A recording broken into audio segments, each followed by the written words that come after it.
Welcome to day 113 of our 260-day Bible reading plan. We are continuing on the 20th book of the Bible, the book of Proverbs. More Proverbs of Solomon.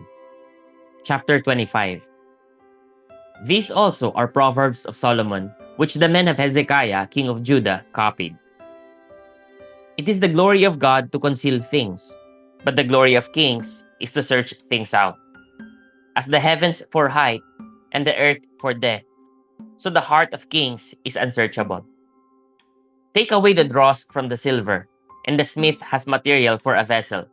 Take away the wicked from the presence of the king, and his throne will be established in righteousness. Do not put yourself forward in the king's presence, or stand in the place of the great, for it is better to be told, "Come up here," than to be put lower in the presence of a noble. What your eyes have seen, do not hastily bring into court. For what will you do in the end when your neighbor puts you to shame? Argue your case with your neighbor himself, and do not reveal another's secret, lest he who hears you bring shame upon you, and your ill repute have no end. A word fitly spoken is like apples of gold in a setting of silver. Like a gold ring or an ornament of gold is a wise reprover to a listening ear. Like the cold of snow in the time of harvest is a faithful messenger to those who send him. He refreshes the soul of his masters. Like clouds and wind without rain is a man who boasts of a gift he does not give. With patience, a ruler may be persuaded, and a soft tongue will break a bone.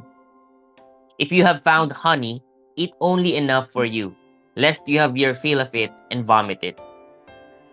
Let your foot be seldom in your neighbor's house, lest he have his fill of you and hate you. A man who bears false witness against his neighbor is like a war club or a sword or a sharp arrow. Trusting in a treacherous man in time of trouble is like a bad tooth or a foot that slips. Whoever sings songs to a heavy heart is like one who takes off a garment on a cold day, and like vinegar on soda. If your enemy is hungry, give him bread to eat, and if he is thirsty, give him water to drink. For you will heap burning coals on his head, and the Lord will reward you. The north wind brings forth rain, and a backbiting tongue, angry looks. It is better to live in a corner of the housetop than in a house shared with a quarrelsome wife. Like cold water to a thirsty soul, so is good news from a far country. Like a muddied spring or a polluted fountain, is a righteous man who gives way before the wicked. It is not good to eat much honey, nor is it glorious to seek one's own glory. A man without self-control is like a city broken into and left without walls. Chapter 26. Like snow in summer or rain in harvest, so honor is not fitting for a fool. Like a sparrow in its flitting, like a swallow in its flying, a curse that is costless does not alight. A whip for the horse, a bridle for the donkey, and a rod for the back of fools. Answer not a fool according to his folly, lest you be like him yourself. Answer a fool according to his folly, lest he be wise in his own eyes. Whoever sends a message by the hand of a fool cuts off his own feet and drinks violence. Like a lame man's legs, which hang useless, is a proverb in the mouth of fools. Like one who binds the stone in the sling is one who gives honor to a fool. Like a thorn that goes up into the hand of a drunkard is a proverb in the mouth of fools. Like an archer who wounds everyone is one who hires a passing fool or drunkard. Like a dog that returns to his vomit is a fool who repeats his folly. Do you see a man who is wise in his own eyes? There is more hope for a fool than for him. The sluggard says, "There is a lion in the road. There is a lion in the streets." As a door turns on its hinges, so does a sluggard on his bed. The sluggard buries his hand in the dish. It wears him out to bring it back to his mouth. The sluggard is wiser in his own eyes than 7 men who can answer sensibly. Whoever meddles in a quarrel not his own is like one who takes a passing dog by the ears. Like a madman who throws firebrands, arrows, and death is the man who deceives his neighbor and says, "I am only joking." For lack of wood, the fire goes out, And where there is no whisperer, quarreling ceases. As charcoal to hot embers and wood to fire, so is a quarrelsome man for kindling strife. The words of a whisperer are like delicious morsels. They go down into the inner parts of the body. Like the glaze covering an earthen vessel, are fervent lips with an evil heart. Whoever hates disguises himself with his lips, and harbors deceit in his heart. When he speaks graciously, believe him not, for there are 7 abominations in his heart. Though his hatred be covered with deception, his wickedness will be exposed in the assembly. Whoever digs a pit will fall into it, and a stone will come back on him who starts it rolling. A lying tongue hates its victims, and a flattering mouth works ruin. Chapter 27. Do not boast about tomorrow, for you do not know what a day may bring. Let another praise you, and not your own mouth, a stranger, and not your own lips. A stone is heavy, and sand is weighty, but a fool's provocation is heavier than both. Wrath is cruel, anger is overwhelming, but who can stand before jealousy? Better is open rebuke than hidden love. Faithful are the wounds of a friend, profuse are the kisses of an enemy. One who is full loads honey, but to one who is hungry, everything bitter is sweet. Like a bird that strays from its nest is a man who strays from his home.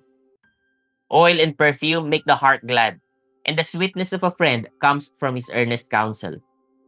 Do not forsake your friend and your father's friend, and do not go to your brother's house in the day of your calamity.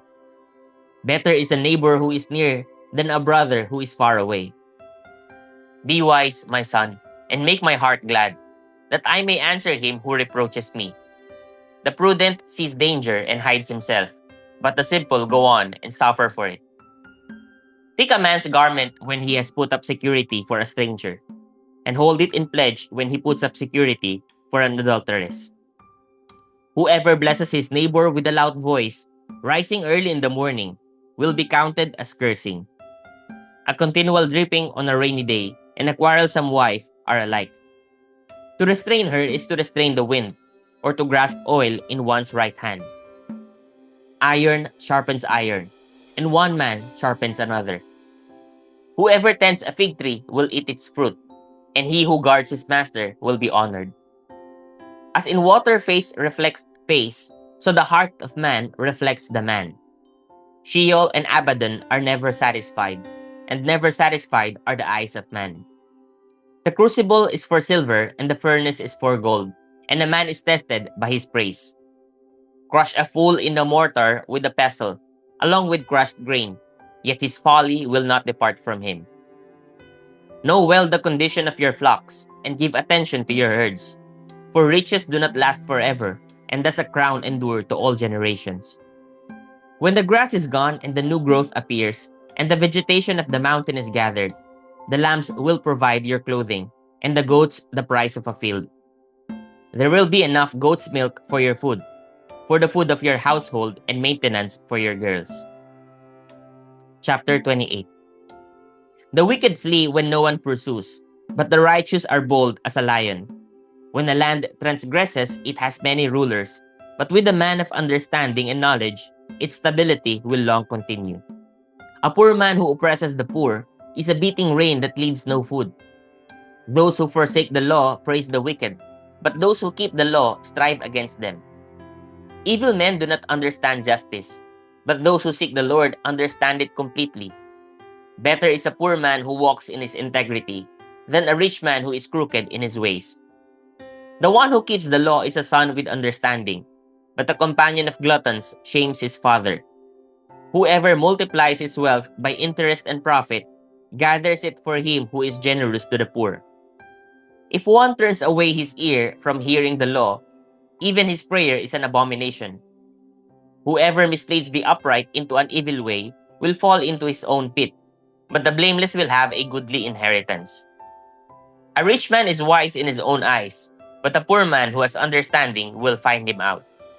When the righteous triumph, there is great glory, but when the wicked rise, people hide themselves. Whoever conceals his transgressions will not prosper, but he who confesses and forsakes them will obtain mercy. Blessed is the one who fears the Lord always, but whoever hardens his heart will fall into calamity. Like a roaring lion or a charging bear is a wicked ruler over a poor people. A ruler who lacks understanding is a cruel oppressor, but he who hates unjust gain will prolong his days. If one is burdened with the blood of another, he will be a fugitive until death.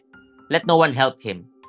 Whoever walks in integrity will be delivered, but he who is crooked in his ways will suddenly fall.